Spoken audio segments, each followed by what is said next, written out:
తిరుపతి జిల్లాలో mobile hunt సేవలు సత్ఫలితాలను ఇస్తున్నాయన్నారు SP Parameshwar Reddy. గత నెలలో సుమారు 45 లక్షల విలువ గల 250 ఫోన్లు రికవరీ చేసినట్లు ఎస్పీ తెలిపారు.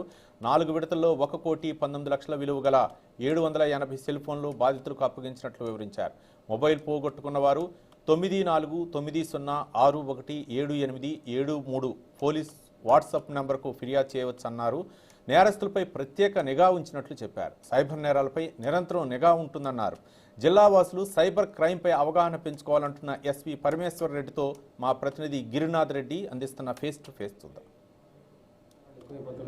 ఈ నేపథ్యంలోనే తిరుపతి జిల్లా పోలీసులు 250 సెల్ ఫోన్లు రికవరీ చేశారు. ఈరోజు తిరుపతి ఎస్పీ ఆఫీస్ కార్యాలయంలో కూడా సెల్ ఫోన్లు రికవరీ అయితే బాధితులు కూడా అందజేసే కార్యక్రమం ఉంది. సార్ చెప్పండి సార్, ఇవాళ ఏదైతే 250 సెల్ ఫోన్లు పోగొట్టుకున్న వాళ్ళకి బాధితులకు ఇస్తున్నారు, ఇంకా చాలామంది కూడా సెల్ ఫోన్లు పోగొట్టుకొని కంప్లైంట్ ఇవ్వని వాళ్ళు కూడా ఉన్నారు. అలాంటి వాళ్ళు మీరు ఎలాంటి సందేశం? ఇప్పుడు మనకి రాష్ట్ర వ్యాప్తంగా అలాగే మన జిల్లా వ్యాప్తంగా పోలీస్ స్టేషన్స్లో సెల్ ఫోన్ పోతే కంప్లైంట్ తీసుకోవట్లేదనే రిపీటెడ్ కంప్లైంట్స్ వస్తున్నాయి. సో అందులో భాగంగా మా రాష్ట్ర డీజీపీ గారు ఏం చేశారంటే ప్రతి ఒక ఆన్లైన్ మెసేజింగ్ సిస్టమ్ లాగా ఫిర్యాదుదారులు ఎవరైనా కూడా పోగొట్టుకున్న వెంటనే సెల్ ఫోన్ పోగొట్టుకున్న వెంటనే నమోదు చేస్తే అది ఆటోమేటిక్గా రికార్డ్ అవుతుంది. రికార్డ్ అయినప్పుడు దాని వివరాలన్నీ కూడా వాళ్ళు ఇవ్వడం జరుగుతుంది.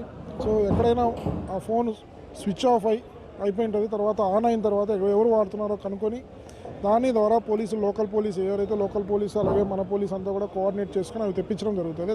ముఖ్యంగా చిన్నపిల్లలు సెల్ ఫోన్లో ఆడుతూ ఏదైతే గేమ్స్ కానీ ఇలాంటివి ఆడేటప్పుడు కూడా డబ్బులు పోగొట్టుకుంటూ ఉంటారు. అలాంటి వాళ్ళు ఏ విధంగా కంప్లీట్ చేయాలి? ఫోన్స్ ఈ మధ్య మొబైల్ ఫోన్స్ చిన్నపిల్లలు కూడా వాడుతున్నారు. అందులో భాగంగా వాళ్ళు ఏవైతే లింక్స్ నొక్కడం అలాగే ఈ గేమింగ్కి అలవాటు పడేసి ఆ గేమింగ్లో గెలవాలన్న ఉత్సాహంతో డబ్బులన్నీ పోగొట్టుకుంటున్నారు. ఇది చాలా పర్యవసనాలకు దారితీస్తుందండి. వాళ్ళ సైకలాజికల్గా పిల్లలు దెబ్బతీయడమే కాకుండా ఆర్థికంగా కూడా దెబ్బతీస్తున్నారు.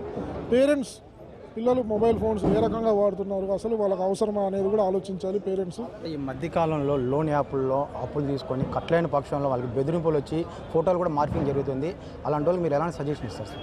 మేము మన తిరుపతి జిల్లాలో కూడా ఫేక్ లోన్ యాప్స్ పైన ఏదైతే కొద్దిగా లోన్ ఇచ్చి వాళ్ళని ఎక్స్టార్షన్ చేయడము, వాళ్ళ ఫోన్స్ హ్యాక్ అయ్యి వాళ్ళ పర్సనల్ డేటా తీసుకొని బెదిరించడము, డబ్బులు వసూలు చేయడం జరిగాయి. అందులో అన్నీ కూడా కేసులు కట్టడం జరిగింది. కొంతమందికి డబ్బులు వాపసు కూడా ఇప్పించడం జరిగింది. ఇంకా ప్రజలందరికీ కూడా ఇలాంటి ఫేక్ లోన్ యాప్స్ ద్వారా ఏమైనా ఇబ్బందులు గురైతే నిర్భయంగా పోలీసులకు వచ్చి చెప్పండి. ఇమ్మీడియట్గా కేసు రిజిస్టర్ చేసి ముద్దాయిలు ఎవరైనా మీకు డైరెక్ట్ కాంటాక్ట్లో ఉంటారు కాబట్టి బెదిరించడం జరుగుతుంది కాబట్టి పట్టుకోవడం కూడా ఈజీ అవుతుంది.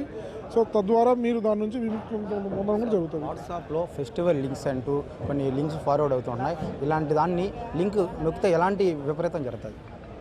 ఆ లింక్ నొక్కితే విపరీతంగా వెంటనే వితిన్ 1 సెకండ్లో నొక్కిన వెంటనే మీ ఫోన్ హ్యాక్ అవ్వడం జరుగుతుంది. దాంట్లో మీరు ఏదైనా బ్యాంకింగ్ ట్రాన్సాక్షన్స్ చేసేటప్పుడు మీ పాస్వర్డ్స్ టైప్ చేస్తున్నా అవన్నీ కూడా బ్యాక్ ఎండ్లో సేవ్ అయి ఉంటాయి కాబట్టి అవన్నీ కూడా వాళ్ళు తస్కరించడం జరుగుతుంది.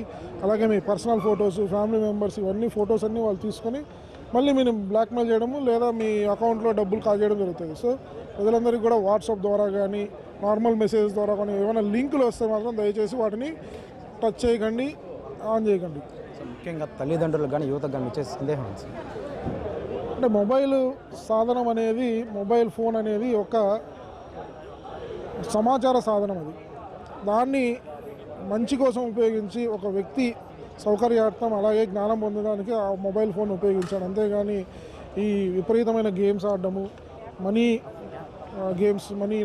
బెట్టింగ్ గేమ్స్ ఆడడము, పిల్లలు విపరీతంగా మొబైల్ ఫోన్ ఇచ్చి వీడియోలు చూడడము, అశ్లీల వీడియోలు ఇవన్నీ కూడా పిల్లల ప్రవర్తనలోనూ అలాగే ఒక మనిషి సైకలాజికల్ బిహేవియర్లోనూ ఫైనాన్షియల్గా కూడా దెబ్బతీసే అవకాశం ఉంది. కాబట్టి మొబైల్ ఫోన్ వాడుక అనేది నియంత్రణతో కూడుకున్నది. దాన్ని జాగ్రత్తగా వాడుకోవాలని కోరుకుంటున్నాం. ఇది ప్రస్తుతం అయితే ఏదైతే మొబైల్ ఫోన్లు ఎవరైతే పోగొట్టుకుంటున్నారో వాళ్ళు పోలీస్ శాఖ వాట్సాప్ ద్వారా తెలియజేసినా కానీ అదేవిధంగా ఫేక్ లోన్స్ ద్వారా ఎవరైనా డబ్బులు తీసుకొని బాధితులు ఎవరైనా ఉండి అలాంటి వాళ్ళు బెదిరింపులకు పాల్పడుతుంటే వాళ్ళ మీద తక్షణమే సైబర్ క్రైమ్ అధికారులు కానీ సమాచారం ఇస్తే వాళ్ళ దగ్గర నుంచి విముక్తి కలిగించి అయితే పోగొట్టుకున్న డబ్బులు కూడా అందజేస్తామనేసి కూడా తిరుపతి ఎస్పీ గారు చెప్తున్న పరిస్థితి అయితే ప్రస్తుతం తిరుపతిలో ఉంది. Cameraman చరణ్తో Girinath 6 TV Tirupati. ఈ మధ్యకాలంలో సైబర్ నేరాలు